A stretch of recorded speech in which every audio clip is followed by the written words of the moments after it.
Olá, boa noite. Quero-vos agradecer em nome do Sismógrafo e a vossa presença.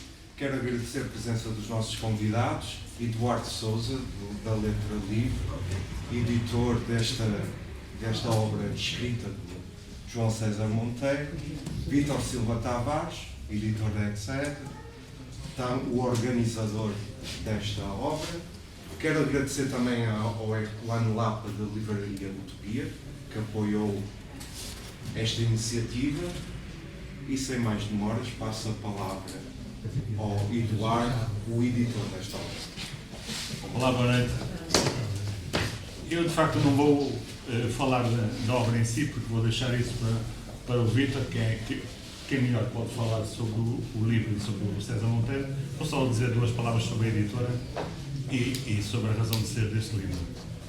Peço desculpas por termos chegado um pouco atrasados, mas fizemos a viagem hoje à tarde e depois, com alguns incidentes, acabamos atrasando-nos na parte do pasto, mas, enfim, o atraso também não é grande.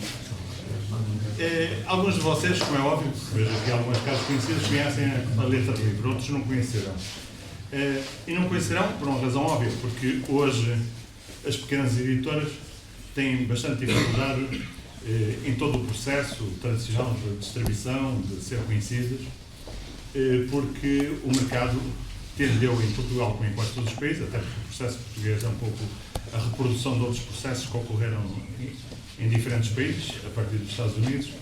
É um processo de concentração livreira, concentração editorial, talvez tenha, a meu ver, atingido o seu pico e que agora vai entrar num processo de decadência, havendo a possibilidade, a médio e longo prazo, de se dar um curioso e distinto processo, que é de proliferação de pequenas editoras e talvez pequenas livrarias. Essa, digamos, é a minha visão em relação ao processo, mas que, como de facto ninguém tem uma carta para descobrir estas coisas, nem a cartomância nos ajuda, é só, digamos, uma visão em relação ao que será no futuro o mercado do livro impresso em papel. A Letra Livre nasceu aqui há uns 8 anos, 9 anos, em Lisboa, em função de uma coisa que foi o desemprego. Nós, eu, o Carlos e a Eugénia, ficámos desempregados e há muito tempo estávamos ligados a questões de livro e decidimos criar uma pequena livraria. Embora fosse, como disse, há cerca de 10 anos, já se tinha iniciado toda essa concentração livreira, as grandes cadeias livreiras, a introdução da FNAC em Portugal, concentração, enfim, e a expansão da Bertrand, o início da expansão também da Almedina, e nós achamos que, obviamente, uma pequena livraria não tinha sentido ser uma pequena livraria de livro novo que oferecesse as mesmas coisas que estavam disponíveis nas grandes livrarias, muito menos levando em conta que as grandes livrarias têm margens de desconto muito superiores às pequenas e, portanto, num livro novo, nós com 30% e concedendo 10% ao cliente, jamais poderíamos sobreviver do ponto de vista financeiro. Então, o que imaginamos e o que achamos é que também não teria sentido do ponto de vista, digamos, cultural e do ponto de vista de quem gosta de livros. Não tinha sentido nós oferecer o mesmo que os outros oferecem, muito menos oferecer aquilo que é óbvio hoje em dia e que prolifera em todas as livrarias, que é os best-sellers, a literatura cor-de-rosa, as memórias de figuras públicas, etc. E nós fomos, então, para opções naquilo que era o nosso campo de interesse, que era a literatura, ou as literaturas, digamos, no plural, e as ciências humanas, porque constatávamos nós, e sabemos nós, que cada vez menos a filosofia, a política, a sociologia, a antropologia, a própria arte estarão presentes nas grandes livrarias comerciais. E quando criamos a Letra Livre, não só pensamos em oferecer aquilo que não estava nas grandes livrarias, como oferecer, como é óbvio, já que muitos livros estão esgotados ou estão indisponíveis, oferecer livros usados onde é possível encontrar autores e clássicos que não estão disponíveis hoje em reedições em português ou em Portugal. Além disso, desde o começo nós pensámos editar numa certa tradição que havia das livrarias que eram simultaneamente editores. Vocês todos conhecem, aqui no Porto houve várias, desde o Albalel, como é óbvio, que foi de livreiros e editores, mas outras de outra escala, Figueirinhas e muitas outras que foram editores e livreiros. E em Lisboa também, a Parceria, a própria Bertrand e muitas outras, a Moraes, várias que foram livreiros e editores. Com a evolução do processo de livro em Portugal, houve uma certa cisão, uma certa separação, quem era editor, quem era livreiro. Nós decidimos desde o começo ser livreiros, em primeiro lugar, mas simultaneamente editores. Mas editores de quê? Há muita gente que pretende editar, mas nós pretendíamos editar algumas coisas que nos interessavam particularmente, ou seja, a nossa visão não era de trabalhar para o dito mercado, até porque nós não conhecemos o mercado. Conhecemos o mercado da Ribeira, conhecemos outros mercados. O próprio mercado da Ribeira está descaracterizado, não é? Então nós não íamos editar para o mercado, nós íamos editar aquilo que achamos fundamental e importante ser editado. Autores, títulos que nunca tinham sido traduzidos em português ou que estavam indisponíveis em português porque ninguém se interessava de os reeditar, e obras que nós, de temas ou de perspectivas que são aquelas que são próximas da nossa visão, que é uma visão crítica do mundo e das sociedades. E foi este caminho que nós optamos. Eu chamo a atenção que este nosso processo tem esta curiosidade e talvez possa servir de uma pequena lição para as outras pessoas no seguinte campo. Como é que as pessoas hoje, numa situação de crise social e económica, conseguem sobreviver apesar da crise, apesar do caos e apesar daquilo que nos querem impor? Há umas teorias, vocês sabem, que são hegemónicas e estão em todos os meios de comunicação, que as pessoas têm de ser empreendedoras, que as pessoas têm de tal, que esse é o caminho para os portugueses e tal. Nós somos de uma tradição um pouco anterior, não de ser empreendedores, mas de ser autónomos, de acharmos que é possível que as pessoas criarem perspectivas, instituições, formas associativas que sejam alternativas em relação ao que é dominante. Um desempregado que está desempregado não necessita obrigatoriamente de estar a exigir aos patrões ou ao Estado do trabalho, até porque acho que é contraditório em relação à perspectiva que essas pessoas possam ter do capitalismo e do Estado. Então, quer dizer, quem está desempregado, por necessidade, obviamente, tem que tentar encontrar alternativas. E uma das alternativas não passa por esses conceitos modernos de empreendedorismo, mas pode passar por as pessoas, a partir da sua própria condição, a partir do seu próprio conhecimento, criarem formas de sobrevivência neste contexto. E isto foi a nossa realidade. Ficarmos desempregados e criarmos a letra livre. Portanto, isto nada tem a ver com o conceito de empreendedores, mas tem a ver com o conceito que nós temos de sobreviver, temos de ser autónomos, temos de conseguir autogerir as nossas vidas e, nesse sentido, apesar de uma livraria e de uma editora, ou de uma livraria que é simultaneamente editora, pode ser a nossa alternativa, tanto mais que nós não sabemos fazer muitas coisas e uma das poucas coisas que sabemos fazer, enfim, relativamente bem, ou pelo menos, digamos, de uma perspectiva positiva, é trabalhar com livros. E, portanto, é neste campo que nós temos de sobreviver. Fora isso, poderiam estar alternativas a assaltar bancos ou fazer outras coisas, mas, ao que parece, os bancos não têm dinheiro, já não têm dinheiro. E pensar nisso, e hacemos uma joint venture. Então, quer dizer, parece que essa já não é mais uma possibilidade. Então, quer dizer, nós, a partir digamos, deste nosso conhecimento, desta nossa afinidade, criamos uma livraria editora, que foi o nosso também processo de sobrevivência neste caos, neste contexto absolutamente crítico da crise económica e social que está presente em Portugal e em todo o mundo. Por isso, eu digo, se as pessoas sabem fazer alguma coisa e sabem fazer bem, procurem alternativas elas mesmas, não no sentido da visão das teorias do empreendedorismo que andam aí sendo vendidas na televisão, mas no sentido de elas conseguirem manter a sua dignidade, a sua capacidade de autonomia, a sua capacidade de gerir as suas vidas, sem depender de patrões nem depender do Estado. É evidente que isto não é fácil. Ser pequena editora, quem pode mais falar sobre isso é o Vitor, que está há muitos mais anos nesta dura batalha da sobrevivência de um pequeno editor, Mas aquilo que nós fazemos por gosto também não, dizem que não cansa. Às vezes cansa. No fim do dia, ou algumas vezes. Mas pronto, cansará. Mas cansa menos e é um cansaço mais agradável do que, por exemplo, aturar um patrão. Imagina-se agora você ser editor.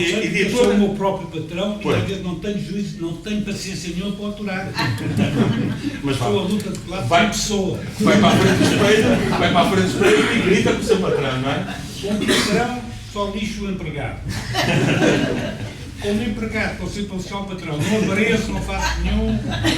Mas agora imagine você trabalhar com o patrão da Leia a fazer livros. Não imagino. A minha imaginação não vai tão longe.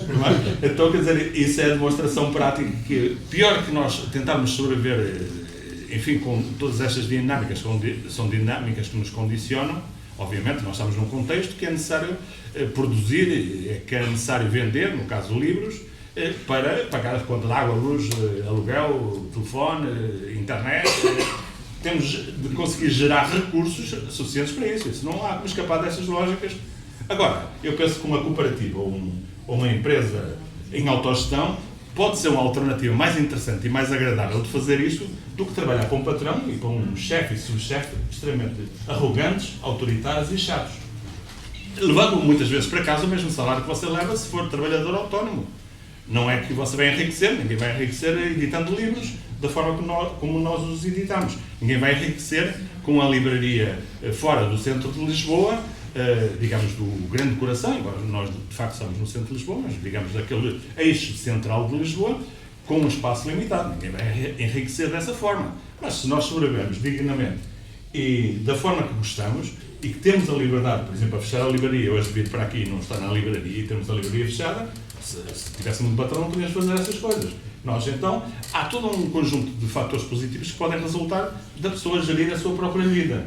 Obviamente, sem ter os bolsos cheios de dinheiro, mas fazendo, de alguma forma, coisas que gostamos. E algumas das coisas que gostamos é estas. É, por exemplo, publicar o César Monteiro, ou publicar o Cioran, ou publicar o Marcuse, que nunca tinha sido traduzido em Portugal, ou publicar autores que nós publicamos sobre temas de história social em Portugal, e muitos outros que nós queremos vir a editar. Por exemplo, no próximo ano vamos editar, porque já está em andamento, Os Condenados da Terra, do Fano, que é um clássico que está disponível em todas as línguas e não está disponível em Portugal, mas que foi, curiosamente, editado pelo Vítor, ainda no tempo da ditadura, num contexto de guerra colonial, quer dizer, que é um contrassenso. No tempo da guerra colonial, da ditadura salazarista, edita-se o Condenados da Terra.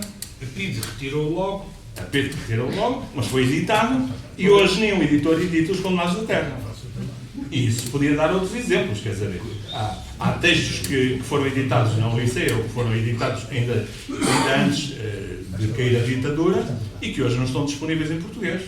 Quer dizer, o grande espetáculo da liberdade democrática, pelos vistos, não deu para permitir mais e melhores edições, mas reduziu o espectro do que está sendo editado e do que está sendo oferecido. Por isso é que vocês vão às Bertrands, ou vão às Almedinas, ou Almedina menos, porque trabalham um pouco mais com outras áreas, mas às FNACs, e vêm aquelas capinhas todas douradas, com altos e baixos, com alto relevo e tal, baixo relevo, e todas espelhando aquele tipo de literatura que é a literatura comestível, não a literatura comestível do outro, mas a literatura hoje comestível. E a literatura que hoje merece as críticas em todos os suplementos literários dos jornais, que não há suplementos literários, mas dessas folhas de como é que se diz? De modas e bordados. Os jornais têm uns suplementos de modas e bordados, e aí cabe essa crítica desses romances, mas não cabe, por exemplo, a referência a outros livros.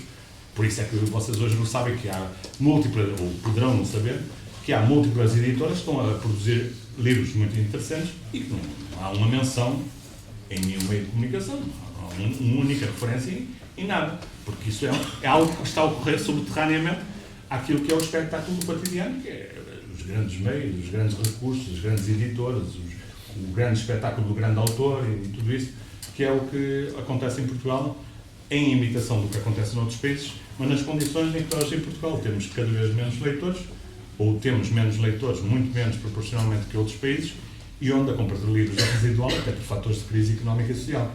E, portanto, hoje aqui em Portugal, a pessoa tem 18 anos e quer ser escritor profissional. Aqui há uns anos, os grandes escritores eram médicos, eram advogados, eram professores, eram não sei o quê, nenhum era profissional. E fizeram grandes livros e grandes romances, grandes livros de poesia, grandes ensaios, e não eram profissionais da escrita. Mas hoje, aos 20 anos, já se diz às pessoas que eles têm de ser, para ter êxito na vida, têm de ser um autor profissional. Que a lei ou alguém pega num autocarro e anda passeá-los pelo país e tal, e depois lhes arranja um apartamento para ele só escrever, entrar de manhã até ao meio-dia, depois às 2 voltar para escrever. Portanto, porque tudo isto tem estas lógicas associadas. O êxito profissional tem de começar desde cedo, aos 18, aos 20 já tem de ser milionário, não é? Aos 21 tem de ser milionário, e aos 21 já tem de ser autores consagrados. Autores consagrados, com uma grande obra, por ano editando 2 ou 3 livros. Mas enfim, nós estamos um pouco na contracorrente destas coisas, temos opiniões absolutamente distintas, e o curioso da nossa sociedade e do mundo é que, apesar de tudo, há uma diversidade que pode não estar visível, mas ela existe e continuará a existir, porque enquanto existir pessoas, elas não vão pensar da mesma forma, por mais que haja pressão do pensamento hegemónico, do pensamento único, vai haver pessoas a pensar diferente, a fazer coisas diferentes, a imaginar coisas diferentes, e isto eles não podem retirar. Criem a sociedade securitária que criarem, isto eles não podem impedir. Que as pessoas continuam a pensar e a fazer e a desejar coisas diferentes do que está acontecendo hoje em Portugal e no mundo. Mas agora passou o pincel, o microfone ao Vítor para falar concretamente do João César Monteiro e da leitura que foi a fazer este livro, que se deveu em grande parte aos conselhos e ao trabalho do Vítor, e também, obviamente, à colaboração de Margarida Gil, do filho de César Monteiro, enfim, e de algumas instituições que permitiram que nós recolhêssemos material como a Cinemateca Nacional.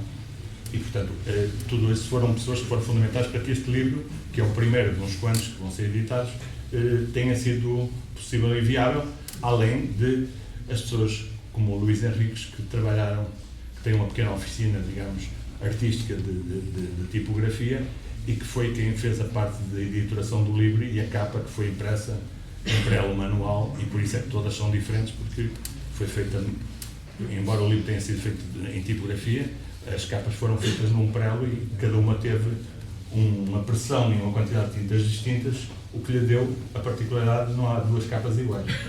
Pronto, mas isto foram, digamos, as aventuras de fazer esta obra de César Monteiro, de que o Vítor vai falar agora. Não sei se vou falar do livro, vamos lá ver. Um pequeno introito talvez sirva para o próprio aquecer e então conseguir gás para entrar. Não vou falar do livro. Seria estranho estar a falar de um livro que as pessoas não leram e não têm conhecimento dele. Posso falar de coisas que possam levar as pessoas a ter alguma curiosidade em frequentar o livro.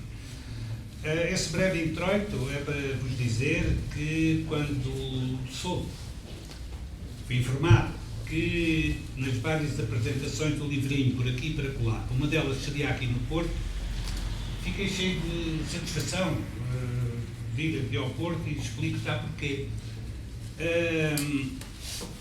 Isto anda tudo ligado, já vamos ver que a conversa parece desgarrada, mas depois vamos lá ver se ela se entronca. Fiquei muito satisfeito porque durante anos e anos eu vim para o Porto para fazer livrinhos. Metia-me na caminhoneta pirata, havia umas caminhonetas piratas que saíam à meia-noite de Lisboa, no Campo das Cebolas, durante toda a noite andavam quase sempre com os faróis apagados, por causa da polícia de trânsito, era muito mais barato, chegava-se à estação de São Bento às 6h30 da manhã, ou assim, toda a gente no inverno enregelado, mas lá vinha eu para o Porto fazer livros. E porquê para o Porto? O primeiro livro que vim fazer ao Porto foi nada mais, nada menos que O Libertino Passeia por Braga, a idolátrica, o seu esplendor, autor Luís Pacheco. Porquê? Atendendo a que aquele livro era uma bomba. Logo à partida se sabia que não havia possibilidade alguma do livro poder sair livremente, circular livremente em Portugal. Feito o livro, ele seria imediatamente retirado, mas antes do livro estar feito, uma das preocupações de quem fazia livros em Portugal, enfim, certo tipo de livros, uma das preocupações era justamente trabalhar com casas que oferecessem confiança. porque era sabido que algumas tipografias denunciavam originais que lá chegavam, não queriam chatices, e a PID intervinha muitas vezes nas tipografias e apreendia livros no ovo, logo ali.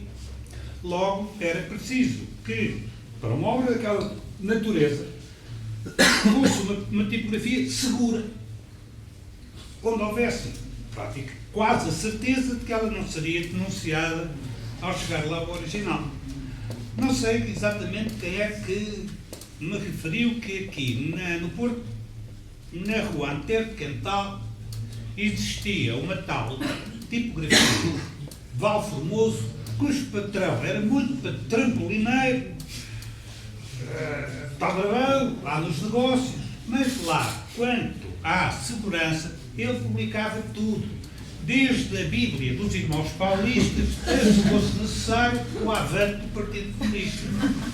Mas, esta dos Irmãos Paulistas foi acompanhada do seguinte: olha, Vitor, para que você saiba que o homem é muito aldrabão, olha, os Irmãos Paulistas encomendaram 1000 exemplares da Bíblia para porem aí nas livrarias do Porto a 20 escudos.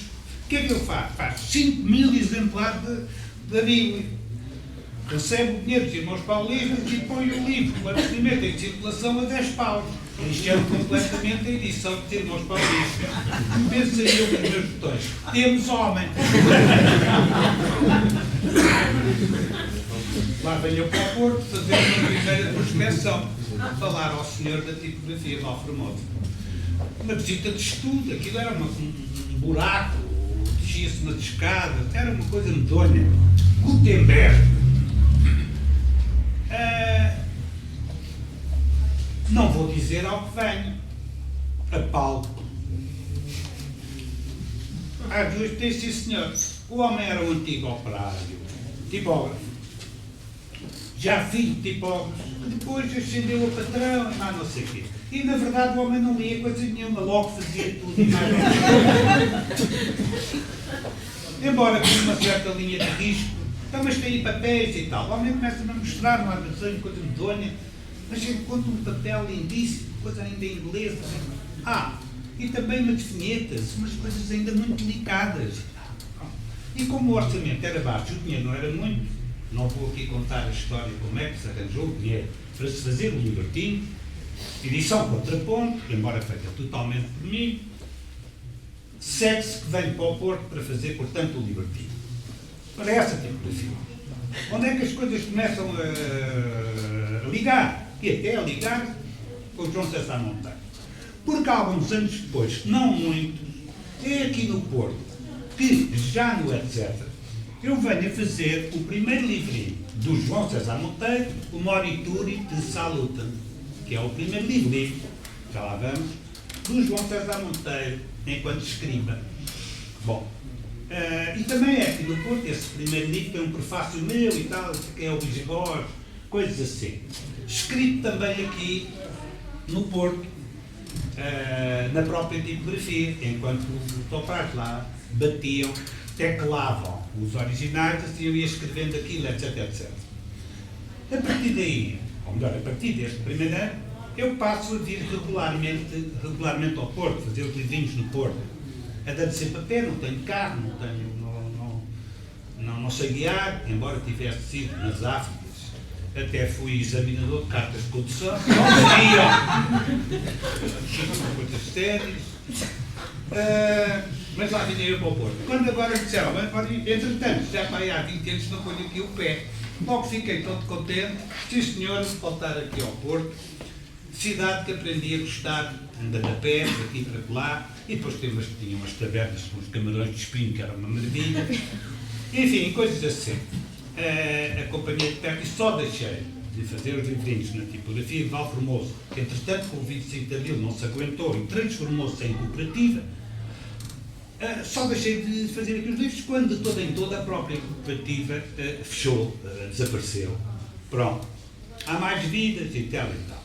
Feito este pequeno introito, já podemos entrar diretamente na matéria. E a primeira coisa, talvez, que venha a falar é porque raio de carga d'água, sendo a letra livre, uma iniciativa ainda de relativamente recente, como é que coisas andam no ar ou na terra fizeram com que as coisas fossem confluir para ser a letra livre a editar, finalmente, a obra completa, escrita, ou tão completa quanto possível, do João César Monteiro.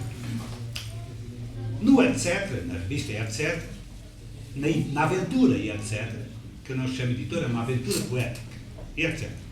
O João César já colaborava comigo, era meu cúmplice, ou eu cúmplice dele, até antes ainda, etc. Aqui e lá, por isto, por aquilo e por outro. Bom, logo é natural que quando começa o etc., o César escriba, crítico de cinema, polemista, não sei o quê, fazia também comigo, e não há dúvida nenhuma que pudemos ser, com muita discussão por meio. Ele tinha muito má língua, como vocês podem imaginar, eu também tenho, mas demos sempre muito bem, com uma enorme lealdade, de ser as coisas na frente um do outro e tal e tal. Pronto. E assim é que, na vigência do etc., pudemos publicar, eu e ele, 3 livrinhos. Entretanto, ele morreu e tal, e logo no dia do enterro, o Paulo Branco veio ter comigo, sabendo-se da cumplicidade, desde sempre estabelecida entre mim e o João César Monteiro,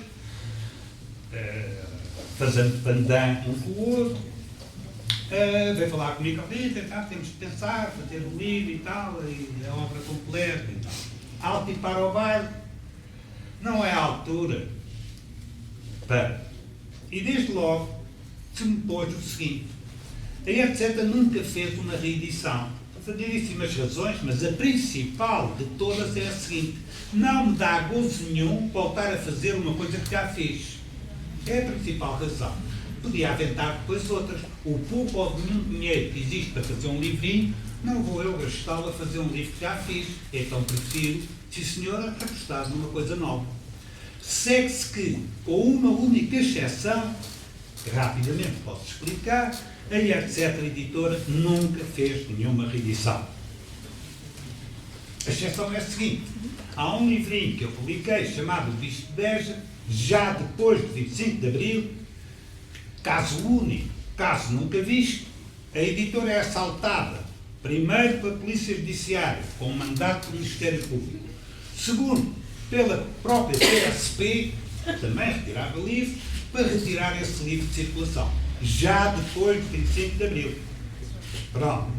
E é instaurado um processo contra isto, contra aquilo, ofensas à Igreja, ao Estado, eu sei lá. Bom, é no decorrer desse processo, tendo a Judiciário apreendido um caixotinho, plaquetes, lá havia, só um, porque o outro, um amigo meu e colaborador do etc., poeta Paulo da Costa Domingos, também ele editor da Frenesia, que estava lá na altura entre a brigada, conseguiu salvar das barbas deles outro caixotinho, foi logo para a clandestinidade. Ora bem, durante o processo, então agora sim, faço uma reedição, que é para ver se eu então como a lápis como Tomás. E mais, enquanto tinha todo o cuidado, porque eu não fiz aquilo para chocar ninguém, não fazia sentido, esse tal Bicho de Beja era do final do século XIX, tinha servido para a propaganda republicana, meu Deus. É uma estupidez completa, mas estava no poder, em Portugal, democrático, AD.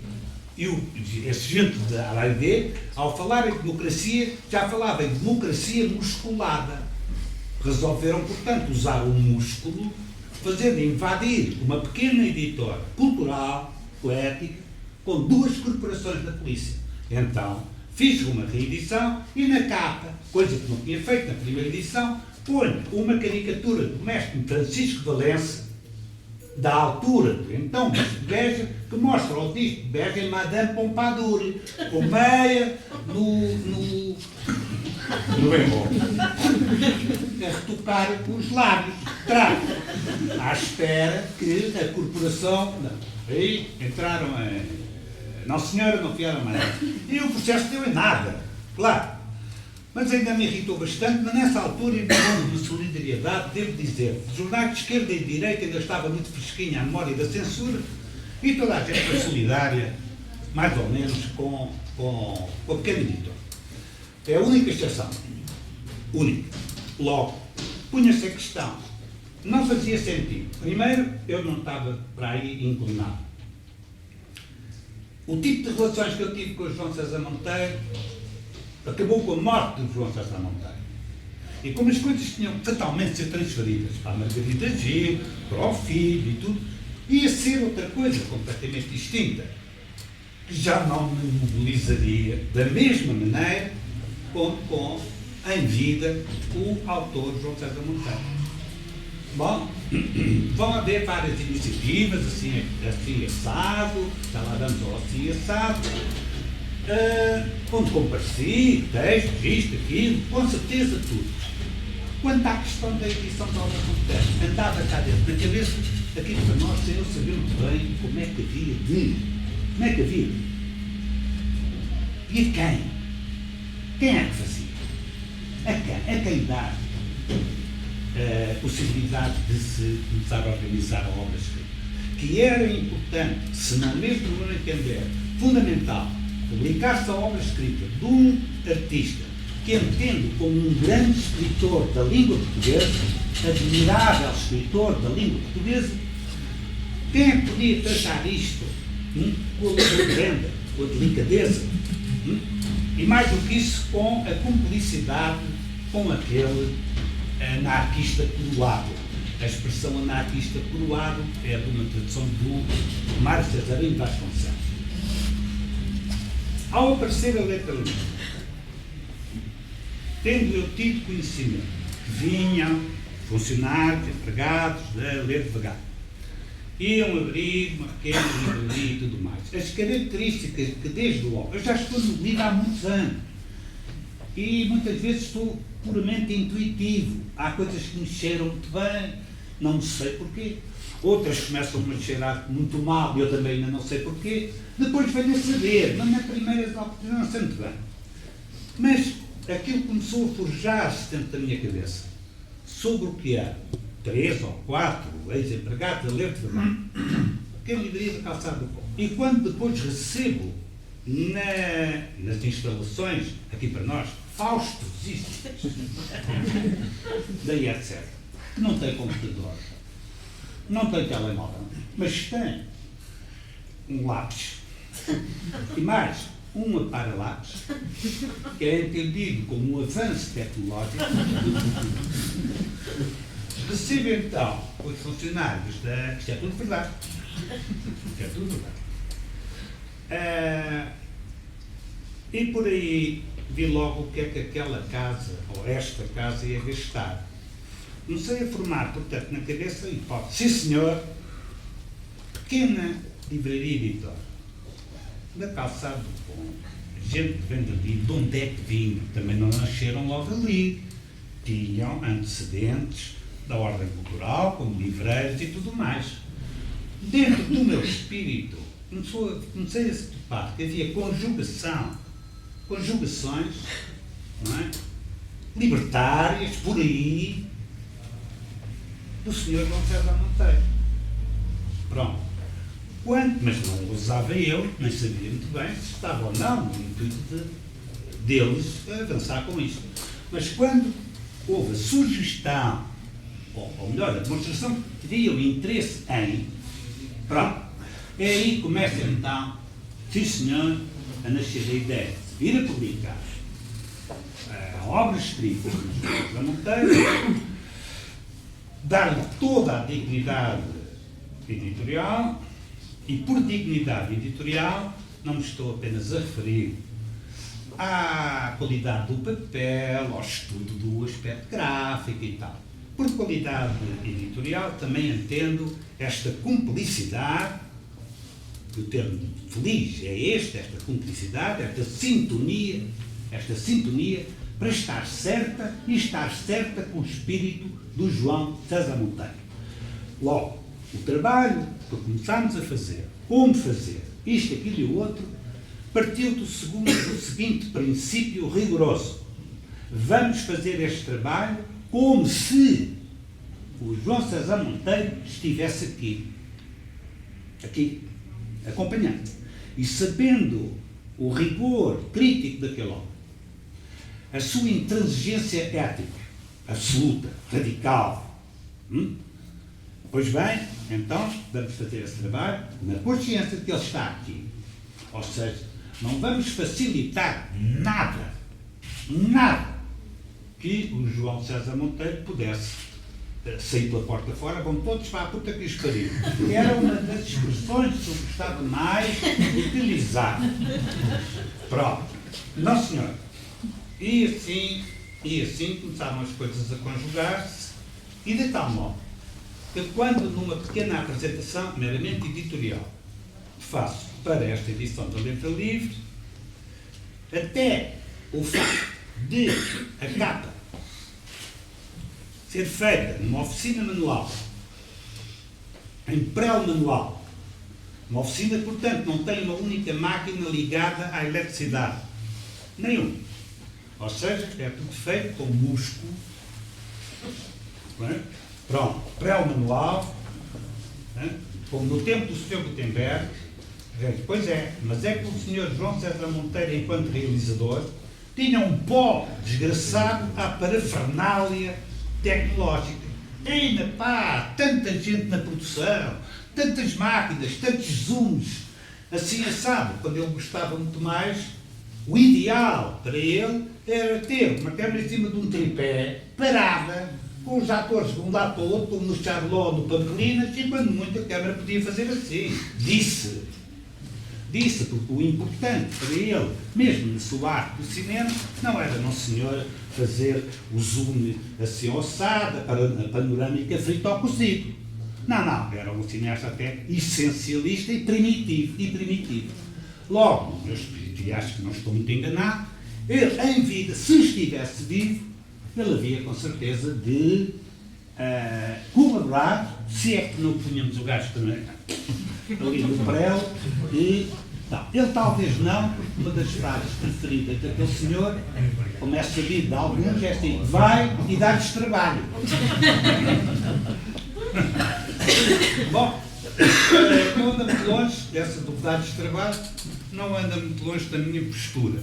Também aqui, disse logo, espera aí, eu não posso ser aqui o executivo. Para isso, são os editores que são da Letra Livre. Vai dar-lhes trabalho, eu sou o Vitor. O outro. E, portanto, aqui para nós nem é aquele trabalho que aqui está. Nem é muito meu, é sem dúvida do Carlos, aqui do Eduardo é deles. Pronto.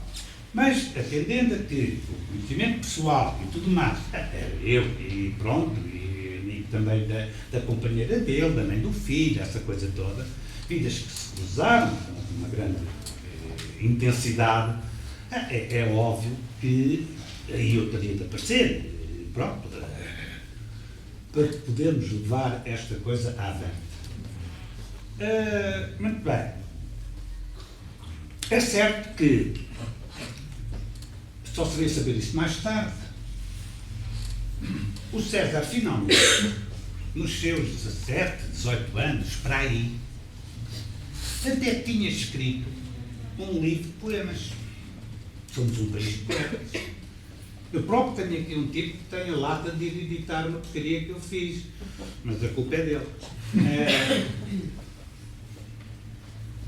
Já estou a aproveitar para fazer propagandas dos 50 aqui. É por causa do copyright. Ora bem, a poetisa Luísa Neto Jorge, grande amiga do João César Monteiro e minha, mais conhecida carinhosamente por aquela bruxa, falou: olha que o João também cometeu o crime assim possível. Apenas o gajo quis destruir os livros todos, não contou como, mas eu salvei uns tantos. Pronto. Veio logo um exemplar para a minha mão, com a promessa que cumpri durante anos e anos e anos de não abrir bico. E não abri. As conversinhas com o César, de poetas, Mário Cesarino, Eugênio de Andrade, Sofia, eu sei lá. Menos o poeta João César Monteiro. Não, senhor. Acontece, já mais recentemente, ou antes da morte dele, e em minha casa, onde ele estava com uma amiga e assistente de realização, Ana Steinberg, falou-se em amigos nossos comuns que tinham pegado nas edições, deitado fora, limpo o rabo aos poemas, coisas assim. E como vinha à colação, disse, tem piada que eu também tenho aqui no meu armário uma coisa desse género. Vou ao armário e prego com isto. É a primeira edição do Corpo Submerso de João César Monteiro. Aí foi uma pena não haver uma câmara de filmar para poder apanhar a expressão de João César Monteiro quando ele olhou para isto. Bom, vai logo buscar os outros e vamos ter uma sessão de risada desbragada, com o tipo a ler tudo, do princípio ao fim, tirando os óculos, limpando os olhos, estava a chorar de riso, vai ler tudo. Pronto. E, portanto, está a saber, pelo menos um exemplar, mais haverá, Luísa salvo mais, não sei quantos. Mas pelo menos um, ele ficou a saber. Isto vai pegar com a história, vai pegar o processo da obra, da publicação da obra integral escrita do João César Monteiro. Porquê? Já depois da morte dele, quando a Cinemateca resolve fazer um catálogo, aliás, é um esplendor, um trabalho muito bem feito por João Nicolau, supervisão minha e da Isabel Steinberg, e é aí que se pôs a questão de se ou não levantar um pouco o véu ao corpo submerso. O autor ficou sempre bem calado. Ora bem, por um lado, o autor já tinha tido conhecimento que não tinha conseguido deitar abaixo, destruir a edição toda. Por um lado. E por outro lado, já lá vamos, a verdade é que quer o prefácio que escreve desta obra de 1959, quer alguns dos poemas, desde logo temos aqui um retrato muito aperfeiçoado, muito próximo do que veio a ser, ou pelo menos na nossa cabeça, não é? Do que veio a ser o cineasta, o poeta João César Monteiro. Já estava aqui tudo.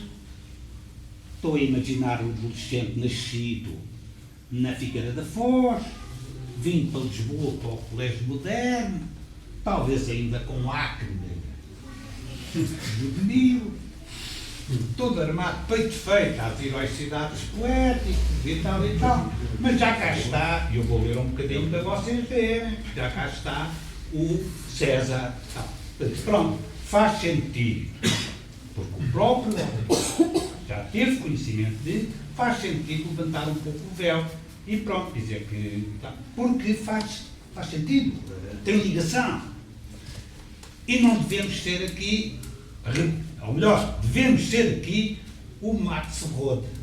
Não sei se sabem, mas não, aqueles que não sabem, eu digo, nós só conhecemos o Franz Kafka porque o amigo íntimo dele, que acompanhou sempre o Franz Kafka, a quem o Franz Kafka, já muito doente, Bertoloso ou lá que foi, deu instruções no sentido de ser destruído integralmente a obra dele, o Max Rode não obedeceu a esta, ao fim e ao cabo, a este parecer, a esta ordem do Franz Kafka.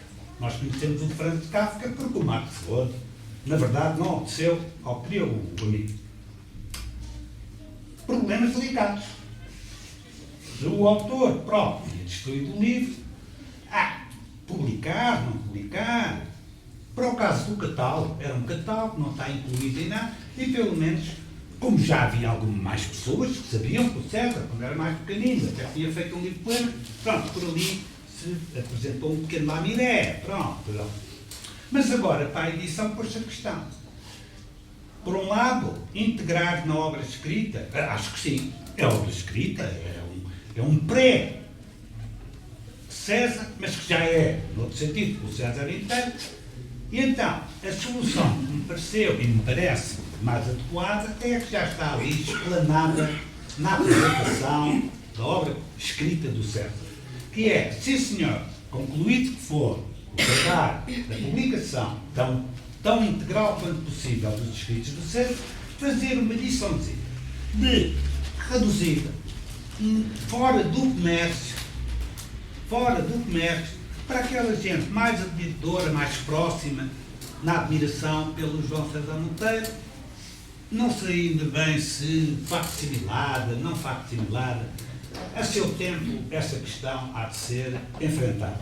Mas a maneira como se integrará também na obra escrita do César, claro que sim. Claro que sim por isto.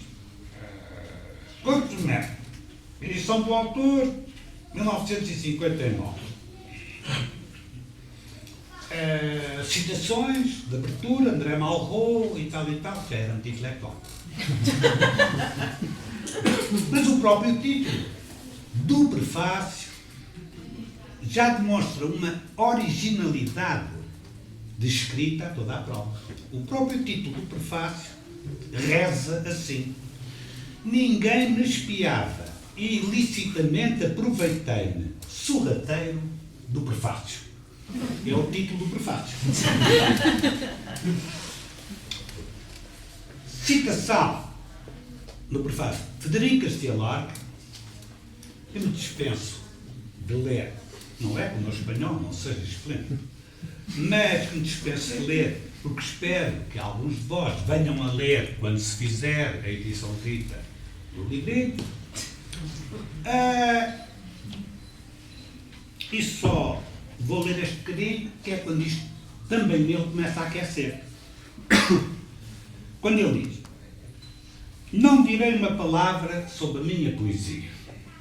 Eu lá saberia porquê. Amanhã falaremos poesia, que nos será tão necessária quanto hoje. Disso dependerá a nossa libertação. Aqui libertação em caixas altas. Ele era megalómano, não fazia por menos. Bom, de mim, e é aqui que começa, de mim, eis o que, esquemática, incompleta, mas não definitivamente, será autodito. Nasci há pouco menos de 20 anos, à beira-mar, de onde esta nostalgia marinha. Nunca suportei cócegas. Sim, ele nasceu na Figueira da Foz. Educação. Refratário a cavalo marinho com força repressiva. Inutilidade absoluta. Brincadeiras preferidas: atirar merda à cara das pessoas, atração inocente pelo fogo, não chegava a ser piromania, e por vezes partir vidros ou objetos utilitários. Religião: urinismo. Mijo foi o Deus da minha infância. O ritual, de caráter abertamente herético, consistia em mijar em igrejas e conventos. Primeiro desejo sexual, satisfeito no primeiro orifício ao alcance. A masturbação surgiu mais tarde, processando-se com uma elaboração de método mais complexo e aperfeiçoado desde o primeiro impulso. Primeiro amor, mas uma criança do sexo feminino, naturalmente. Primeiro poema, vida é a linha anterior. Um lírico. O único facto histórico, o porquê da minha imortalidade. A barricada.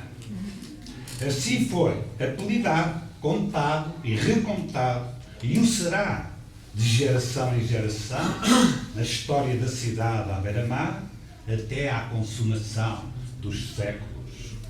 Causas: a oposição materna à minha visão cinematográfica de Os Tambores de Fu Manchu. Estes Tambores de Fu Manchu eram uma fita em episódios. Antes dos cinemas passavam-se fitas em episódios. 14 episódios. Ia-se ao cinema e só se viam 3 episódios. Na semana seguinte, outros 3 episódios e por aí fora. Esses episódios normalmente ao acabar cada um desta série de episódios, acabava numa situação que obrigava praticamente as pessoas a verem a continuação. Sei lá, o herói e a heroína à beira de um precipício, vai cair, não vai cair, para aí o episódio, só para a outra semana é que devíamos saber se realmente o herói caía ou não caía do precipício. Estes tambores de Fumanchu, não sei quantos episódios tinha, mas tinha mais 48 episódios ou coisa assim. Pelos vistos, a mamã do João César Monteiro impediu o menino de ver os tambores de Fumanchu. O que se compreende, portanto, depois a rebeldia do rapaz. Consequências dessa proibição: destruição total e violenta dos vidros e da canalização de água da casa paterna. Como consequência disto, e ameaçado com a intervenção de forças policiais, surgiu então a necessidade da barricada, que culminou com a rápida e eficiente entrada em cena de uma alta personalidade, anos depois presidente da Câmara, sendo definitivamente aniquilada no exílio de um mês para repouso e presumível tratamento em casa de uns tios da aldeia, onde decapitei com um aguçado machado uma boa meia dúzia de inofensivos cágados. Tomaram parte na barricada Alecrim, Centiroide, de peito exposto às feras, nesse morredouro quarto com vistas para a rua e a porta obstruída pela cama, colchão, guarda-fato, penico, se a memória não me trai, etc., uma bandeira nacional, 2 espingardas, um revólver, muitas navalhas, muitas galinhas, vários mantimentos e uma cadela, o meu lugar-tenente, que inimigos meus diziam ser minha amante, o que é absolutamente falso e injurioso, dado que as nossas relações não passaram nunca de um plano de sólida, sã e fraterna amizade. Muita gente que ocorreu aos gritos maternos falava entre si junto à janela, mas eu, ameaçador, espumando raiva, disfarcei, assumando de revólver em punho e uma navalha atravessada nos dentes. Está louco! Berrava a gente fugindo, precipitada, com os tornozelos agarrados ao cu. Esta imagem é muito bonita. Estaria realmente louco. Resisti, como já vimos, até à chegada do senhor que mais tarde seria presidente da Câmara. Não sem quase lhe ter enfiado os 2 canos de uma espingarda pelos olhos dentro. Não estava, portanto, louco. Que outra coisa podiam fazer? Que pena não ter estado louco. A minha infância morreu cruelmente. Renasci como fênix das cinzas. Nada me foi legado pelo infante morto, que enterraram fundo e cobriram com rochedos e rochedos, e mais rochedos ainda, e gigantescos grilhões. Dói tanta reflexão e o peso exato das coisas. Esta última frase deste maravilhoso prefácio: dói tanto a reflexão e o peso exato das coisas, serviu dele para a entrada justamente da edição. Porque de repente esta dói tanta reflexão e o peso exato das coisas remete todo este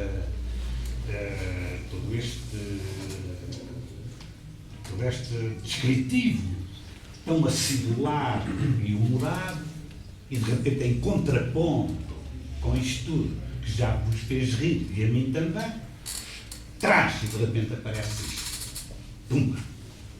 Frase forte, não é? E que encontra sustentação no meio de tanta... Ora bem, volto ao que tinha dito inicialmente. É impossível não se ver neste prefácio do pouco mais que adolescente João César Monteiro, ao fim e ao cabo, uma síntese do que veio a ser o realizador César Monteiro.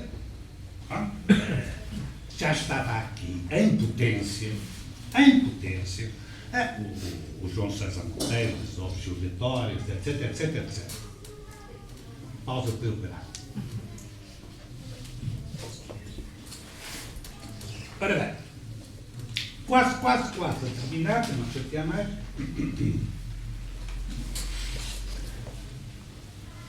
E para fazer, incluir mais ou menos o que é que eu penso do César, enquanto, não é propriamente enquanto cineasta, só lá vamos, mas enquanto artista, enquanto uma pessoa artista, com uma particularidade dele, vou-vos ler um pequeno texto, não chateia, porque é pequeno, de resto não sei fazer textos grandes, eu começo-me a aborrecer, a meio já estou aborrecido. E como sou muito preguiçoso, não avanço. Ora bem, este texto foi escrito para uma exposição que os admiradores puderam fazer há uns anitos, não muitos, 4 ou 5 talvez, num convento da Rua do Século, convento dos Cardais, uma exposição de instalações, várias gente nova, rapazes e raparigas e tudo mais, sob a égide de João César Monteiro. Ou seja, os trabalhos, as instalações não tinham nenhuma relação direta com o filme A ou com o filme B do João César. Mas sem dúvida que aparecia como uma espécie de homenagem de cada um destes artistas para ao João César Monteiro. Foi-me pedido um pequeno texto para essa exposição, que se chamou Assim e Assado. Porquê é que se chamou Assim e Assado?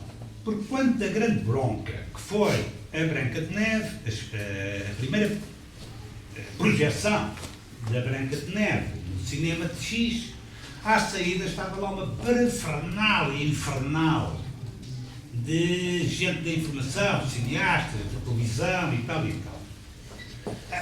Se atiraram para o César Monteiro como lobos por cima de um cordeiro, coisa muito doida. Bom, ele entrou no parafuso. E alguma das meninas da comunicação social perguntou ao João César, finalmente, porque é que ele tinha feito o filme assim.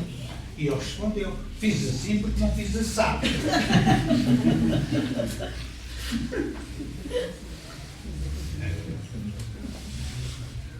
Correto? Mas aquela gente não entendeu. E como não entendeu, ele então rematou. E vão todos para a puta dos pariu. Bom, isto não se deve dizer a uma malta disso.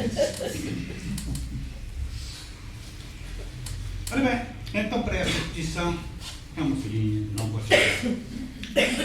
Chama-se o texto Um Tal Senhor Monteiro, que eu digo poeta.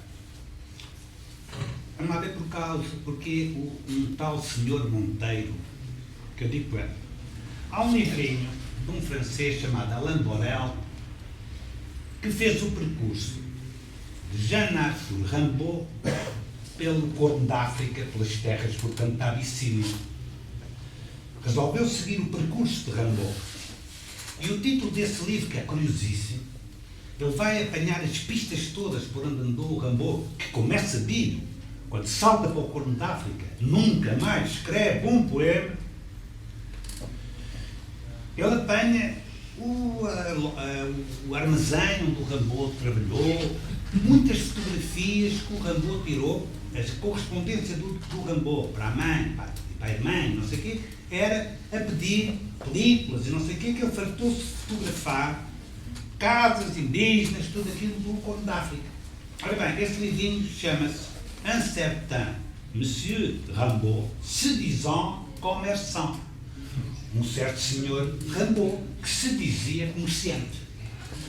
Como há afinidades entre João César Monteiro e Rimbaud, foi o Fernando Lopes, sendo o César muito novinho ainda, tinha feito apenas os sapatos de defunto e o documentário sobre a Sofia, foi o Fernando Lopes que disse que o César era o Rimbaud do cinema português. O Rimbaud do cinema português. Desde logo já completamente desfasado da corporação, um líbero, não é? E essencialmente um poeta. E daí eu chamar um tal senhor Monteiro, ele também, aliás, se autodenominava muitas vezes, aqui o senhor Monteiro, que eu digo poeta. E faço uma citação. Eu não sou muito de citar, porque quando se começa a citar parece que a pessoa é muito inteligente, está a ler muita coisa e tal. Odeio citações, a não ser aquelas que se possam imediatamente adequar à coisa, neste caso à pessoa. Essa citação é de Nietzsche. Também não é por acaso ser de Nietzsche, porque o último filme do João César Monteiro, chamado Vai e Vem, estava para incluir praticamente todo o longo discurso de Friedrich Nietzsche sobre o para além do bem e do mal. No filme já só aparece a edição em cima de uma mesa de cabeceira, mas estava para ser tudo lido. Nietzsche, que esta frase diz o seguinte: se olharmos para o abismo, ele retribui o olhar. É lixado, não é? O melhor é a gente não olhar para o abismo. Então começa. Insista-se, escritor ou cineasta, etiquetas corporativas que o próprio punha aspas, João César Monteiro é um poeta, desde cedo vaticinado a cumprir-se, subvertor, num país, numa campânula sociopolítica, onde sabia de ciência certa não ter lugar a pessoa dele. Toda a sua obra, o que dela deixou, curto para tamanho é criador, mas ainda assim consubstancia-se em modo contínuo de rebeldia.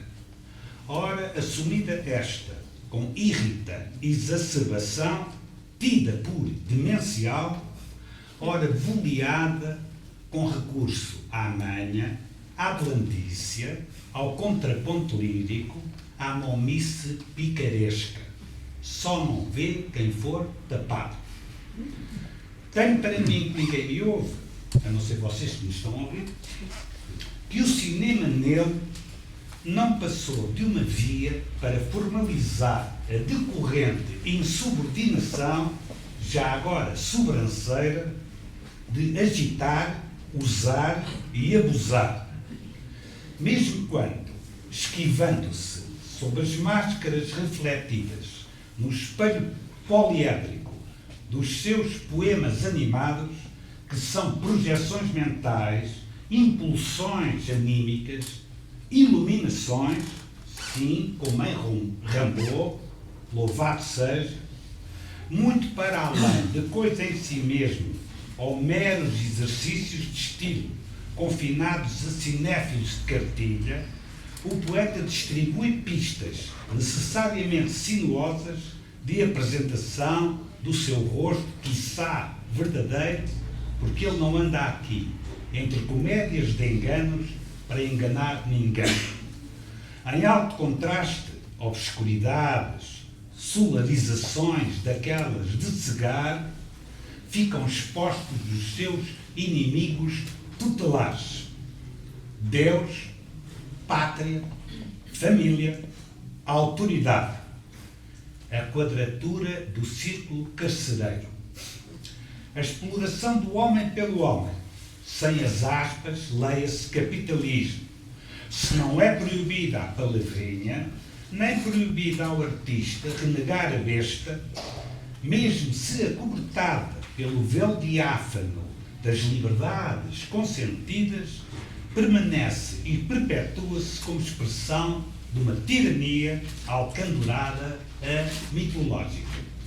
A moral do poeta, essa, compulsiva para merecer o nome, mostra-se incompatível com os verborraicos valores morais da massa integrada por submissão ou convicção culturalmente adquirida em tal mitologia. Perante esta e contra esta, projeta-se apocalíptico, o mesmo é dizer escatológico, mas que não fosse, a tal obriga a sua apetência pelo sagrado, este de modo algum alérgico ao pezinho que o puxa para o ritual pagão. A carne é fraca e um iconoclasta nunca se trava. A talho de foice e sem tirar os olhos dos olhos do César, sempre se diga que alastrando a pornografia por todo o lado, dos desfiles de moda à morte por inanição de milhões de pessoas reduzidas a lixo biológico, menos afinal nas fitas hardcore, coitadas, tão pueris, não se vê outra saída para a abjeção que não um mergulho nela. Vício em queda vertical, como queria Mário Cesarini, e, para exemplo, arremessado às ventas dos virtuosos. Em César Monteiro, a poesia não é mesinha catártica nem infusão estética. Antes, a radical observância de exigências ontológicas que não podem ser coartadas por coisíssima nenhuma. Bem de frente para os senhores espectadores, ele puxa do mangalho e mija de alto ao som de um hino patriótico. Então ele ofende quem paga o bilhete. Não haja qualquer dúvida. João César Monteiro odeia espectadores. Em compensação, exige cúmplices. Na passada da Revolução, que se imaginou haver a 25 de abril de 74, para dar um ar da sua graça, em 75, ela só dançou num verão. Monteiro sai das suas tamanquinhas e vai ali ver o povo com maiúscula para ver como é ou era.